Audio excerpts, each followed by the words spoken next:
পাগলামো করো না, এবার চলি একটু আমি তাফসীর নিয়ে যাই, আপনার ঈমানটা তাজা হয়ে যাবে। আল্লাহু আকবার। একদিন আপনি দুনিয়া ছেড়ে দিবেন, কেউ তো হবে না, সঙ্গী হবে না, তাহলে চলুন আপনার তাফসীর একটু খুলি। আল্লাহু আকবার। আরে যাকে আপনি ভালোবাসেন, যেই স্ত্রীকে আপনি ভালোবাসেন, যেই ভাইকে ভালোবাসেন, সেটাও কিন্তু আপনার না। এই যে দেখেন, এই পাগলামো করো না। আমার আল্লাহ বলেন ইয়াউমা ইয়াউমা লা ইয়ানফাউ মালু ওয়ালা বানুন। আমার আল্লাহ বলেন শুন রে বান্দা, তোর দুনিয়াতে মাল ধন অনেক দিব, অনেক হবে, কিন্তু আখিরাতে তোর মাল কাজে আসবে না, আখিরাতে তোর কিছু থাকবে না। আমি আল্লাহ তাদের জন্য জান্নাত বানিয়েছি। কারা জান্নাতে যাবে?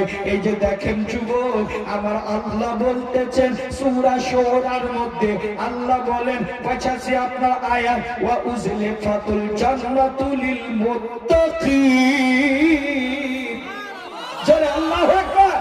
হ্যাঁ যুবক, আমি একটা কথা বলছিলাম, মুফতি আফজালকে শুনতে চাইলে আধা ঘন্টা হয়েছে, ব্যাটারি খুললো।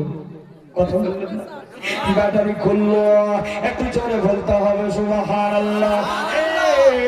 এই যে দেখেন, আমার আল্লাহ তো বললেন বান্দারে, আমি তোদের জন্য জান্নাত বানিয়েছি, আমি তোদের জন্য এত ফ্যাসিলিটি দিয়েছি, আমি কিন্তু একজনের জন্যই করেছি। আমি যদি ওই নবীকে না বানাইতাম, ওই নবীকে যদি না বানাইতাম, আমি জান্নাত বানাইতাম না, আমি পুলসেরাত বানাইতাম না, আমি দোজখ বানাইতাম না, আমি সাজাওয়াত করতাম না, আমি পৃথিবীটাকে সৃষ্টি করতাম না। একমাত্র বরেলির ইশক মোহাব্বত বলতেছেন জমিন ও সমা তোমারে লিয়ে, জমিন ও চুনা तुम्हारे लिए, दहन में जुबा तुम्हारे लिए, बने दो जहां तुम्हारे लिए। या रसूल अल्लाह बैठे भी यहाँ तुम्हारे लिए, उठे भी वहाँ তোমাদের लिए। আমার নবীর জন্য এই সারা কায়নাতটাকে আমার আল্লাহ সাজিয়েছেন। তাহলে আমার আল্লাহ হুঁশিয়ারি দিলেন, তাফসীর কোরআন খুলবেন, ঈমান তাজা হয়ে যাবে।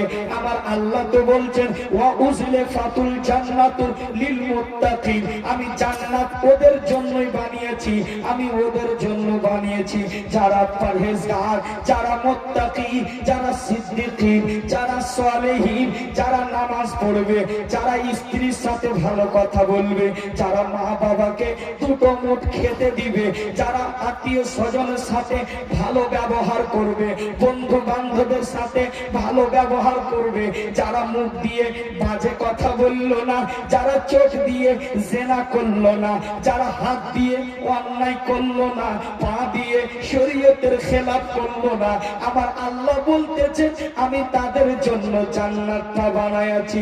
বান্দারে কান খুলে শোনো, আমি জান্নাত সবারই জন্য বানাইনি, আমি সবারই জন্য বানাইনি। যারা মুত্তাকি হবে, পরহেজগার হবে, আমি আল্লাহ তাদের জন্য জান্নাত বানাইছি।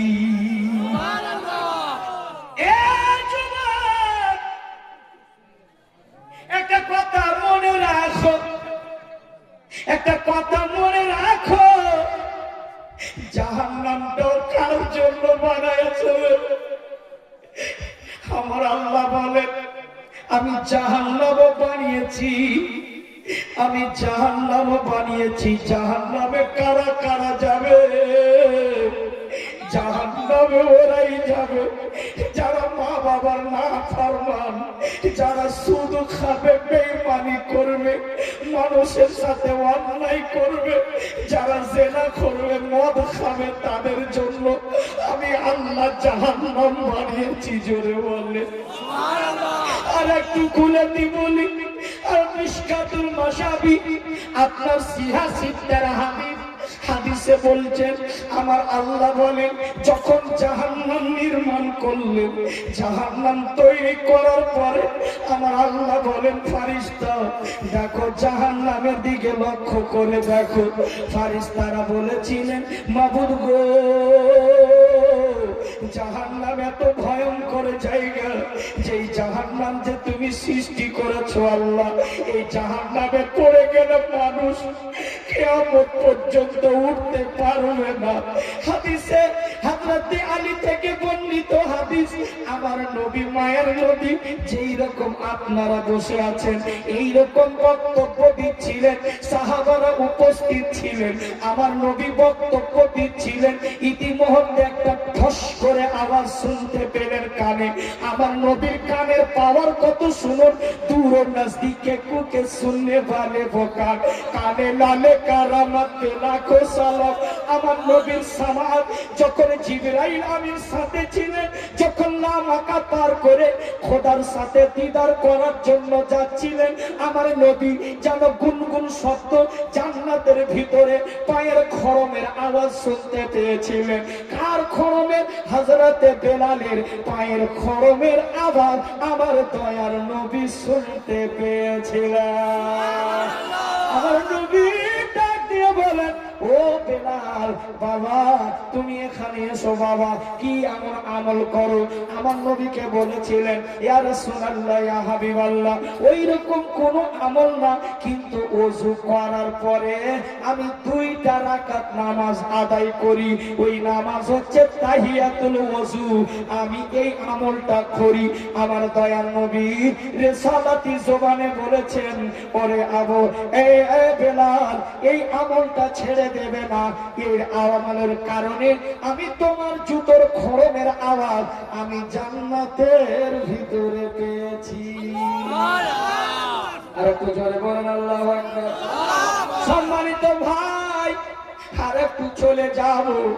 আমার আল্লাহ বলেন, যখন নবী মুস্তাফা শুনলেন আওয়াজ, সাহাবাদেরকে প্রশ্ন করলেন, সাহাবারা তোমরা কি কোনো আওয়াজ শুনতে পেলে, কোন শব্দ শুনতে পেলে? সাহাবারা তখন বলছেন, ইয়া রাসূলুল্লাহ আপনি জানেন এবং আপনার রবি জানেন, আমরা শুনতে পাইনি।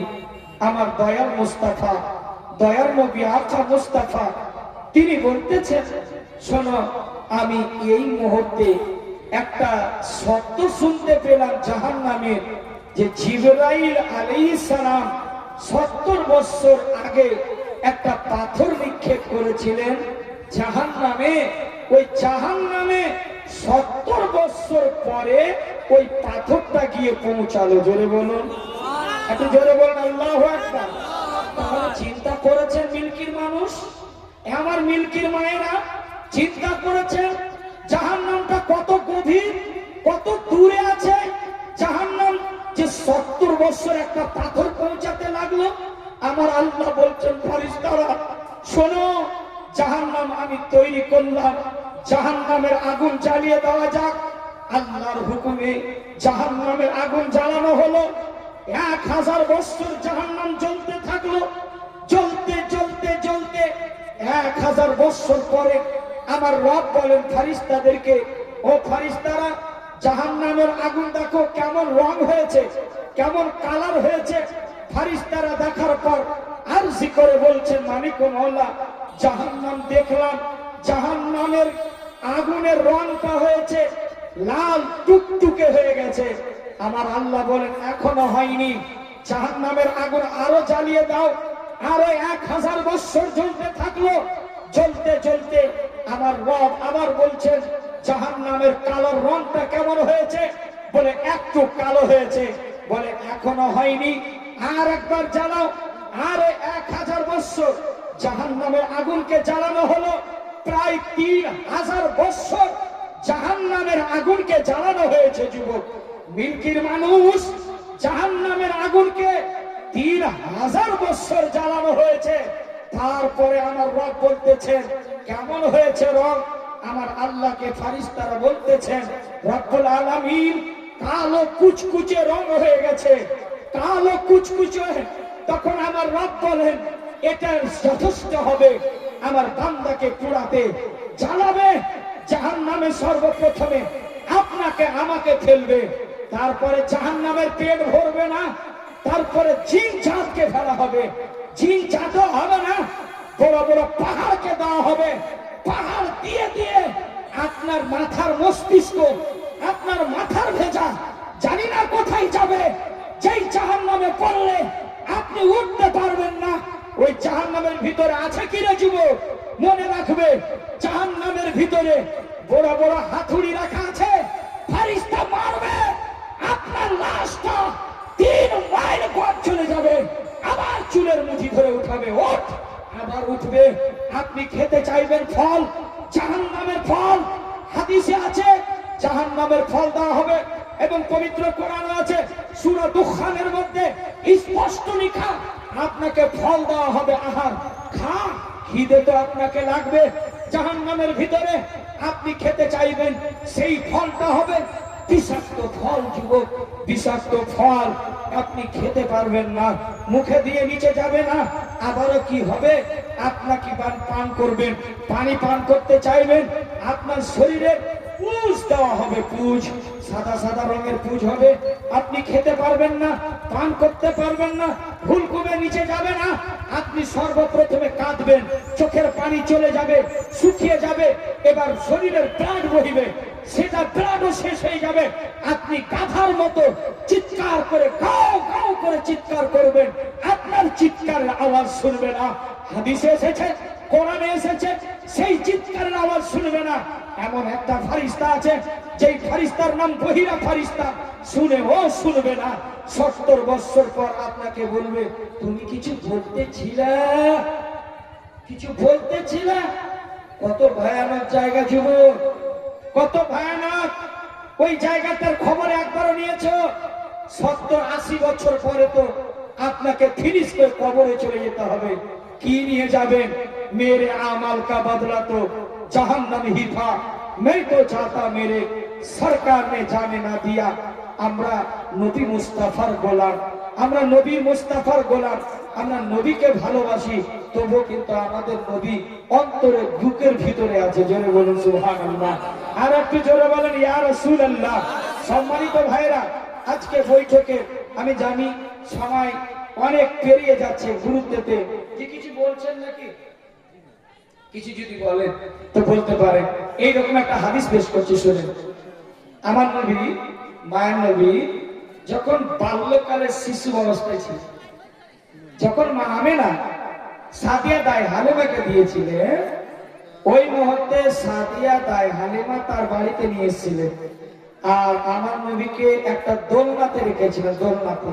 তো আমার নবী মুস্তাফার বাম হাতটা দোলনার রশ্মিতে ফেসে গিয়েছিল। তো ওই মুহূর্তে আমার নবী চেষ্টা করছিলেন যে আমার হাতটাকে বের করব। তো তিনার চাচা বয়ান করতেছেন হযরত আব্বাস, তিনি নজর দ্বারা দেখে আছেন যে নবী মুস্তাফা দোলনায় ঝুলতেছে আর তার হাতটা ফেসে গেছে। চেষ্টা করছেন কিন্তু বের করতে পারছেন না। ইতিমধ্যে আমার নবী ভাবছিলেন আমি চিৎকার দিয়ে কাঁদবো, আমি কাঁদবো। ওই মুহূর্তে আল্লাহ পাক আসমান থেকে পূর্ণিমার চাঁদকে আমার নবীর কাছে পাঠিয়েছিলেন। জোরে বলেন।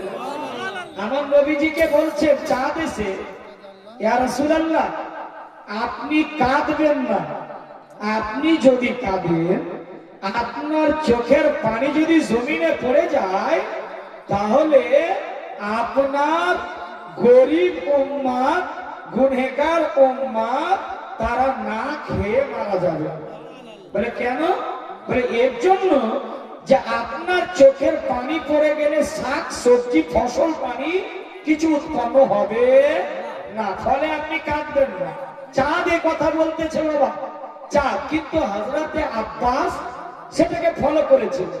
আমার নবী এইরকম, যেমন আপনারা বসে আছেন এইরকম আমার নবী সাহাবাদের সামনে ওয়াজ করতেছে। হঠাৎ করে হযরতে আব্বাস রাদিয়াল্লাহু তাআলা তার চাচা বারবার তার দিকে তাকাচ্ছে, যেমন হযরত তাকাচ্ছিলেন আমার দিকে, ওই রকম করে তাকাচ্ছেন বারবার। তো হযরতে আব্বাসের নজর কিন্তু নবী মুস্তাফার উপরে পড়েছে। আমার নবী জিজ্ঞেস করেছিলেন, চাচা আব্বাস আপনি কি কিছু বলতেছেন, আমাকে কিছু বলবেন? তো হযরতে আব্বাস বলেছিলেন, হ্যাঁ ভাতিজা মুহাম্মদ আমি কিছু বলবো। বলে বলেন কি বলবো? তাও বলছেন যে আপনি যখন বাল্যকালে ছিলেন আপনি দোলনায় ছিলেন। বলে হ্যাঁ ছিলাম। আপনার বাম হাতের রশ্মিতে বাম হাতটা ফেসেছিল। বলে হ্যাঁ ফেসেছিল। বলে আপনি ফেসেছিলেন, কাঁদতে চাইছিলেন, ওই মুহূর্তে আসমানের চাঁদ আপনার নিকটে এসেছিল, আসার পর আপনার সাথে গুপ্ত ভাবে কথা বলছিল। তাহলে আপনার সাথে কি আলোচনা হচ্ছিল এটুকু বলবেন। আমার নবী বলছেন, সুজেন চাচা, আমার নবী বলছেন, আমার নবী কবে কার নবী? আর যারা এরা বলছে যে নবী ছিলেন না, নবী মায়ের পেট থেকে নবী ছিলেন, আল্লাহু আকবার। আমার নবী মুস্তাফা বলছেন, চাচা ওই দিনের কথা বলছেন যেদিন আমি ঝুল্লুতে ছিলাম? বলে হ্যাঁ। বলে চাঁদ এটাই কথা আমার সাথে বলছিল, আমি চাঁদকে ডাকিনি, আমার আল্লাহ আমার কাছে চাঁদকে পাঠিয়েছিল। জোরে বলে, চাঁদকে পাঠিয়েছিল, ওর জন্য আমাকে বলতেছিল চাঁদ, ইয়া রাসূলুল্লাহ আপনি কাঁদবেন না, আপনি যদি কাঁদেন ইয়া রাসূলুল্লাহ, আপনি যদি কাঁদেন তাহলে আপনার উম্মত না খেয়ে মারা যাবে।